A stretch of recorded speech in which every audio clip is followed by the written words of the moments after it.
हाथी और चूहा की कहानी। एक राज्य में एक राजा का शासन था। हर सप्ताह पूरी शानो शौकत से नगर में उसका जुलूस निकला करता था, जहां प्रजा उसके दर्शन किया करती थी। एक दिन एक नन्हा चूहा उसी राजमार्ग के किनारे किनारे कहीं जा रहा था, जहां राजा का जुलूस निकलने वाला था। वह चूहा था तो छोटा सा, मगर उसका घमंड बहुत बड़ा था और वह खुद को सर्वश्रेष्ठ और महान समझता था। कुछ देर बाद राजमार्ग से राजा का भव्य जुलूस निकला, जिसे देखने लोगों की भीड़ लगने लगी। राजा अपने पूरे दल बल के साथ था। उसके सैनिक उसे घेरे हुए थे। कई मंत्री और अनुचर उसके पीछे थे। वह एक विशाल शाही हाथी पर सवार था। हाथी शाही था, इसलिए उसे भव्यता से सजाया गया था और उसकी शान भी देखते बनते थी। जुलूस में हाथी के साथ एक शाही बिल्ली और एक कुत्ता भी थे। राजा का जुलूस देखने को उमड़ी भीड़ राजा के साथ साथ उसके शाही हाथी की भी प्रशंसा कर रही थी। यह सुनकर घमंडी चूहे को बहुत बुरा लगा।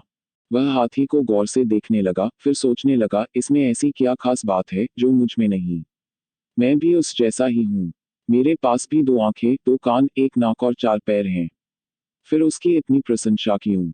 उसके विशाल शरीर के कारण, लंबी सूंड के कारण, छोटी छोटी आंखों के कारण या झुर्रीदार चमड़ी के कारण? किस कारण? एक बार तुम लोग मुझे देख लो, उस हाथी को भूल जाओगे। मैं हाथी से ज्यादा महान हूँ। चूहा ये सब सोच ही रहा था कि शाही बिल्ली की नजर उस पर पड़ गई और उसकी लार टपक गई। जुलूस छोड़ वह उसकी ओर लपकी। फिर क्या था? चूहा अपनी सारी महानता भूलकर दुम दबाकर भागा। भागते भागते वह हाथी के सामने आ गया।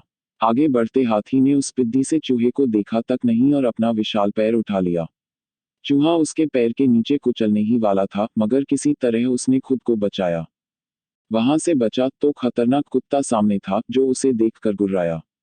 चूहा पूरी जान लगाकर वहां से भागा और राजमार्ग के किनारे स्थित एक छेद में घुस गया। उसका सारा घमंड उतर चुका था। उसे समझ आ चुका था कि वह इतना भी श्रेष्ठ और महान नहीं।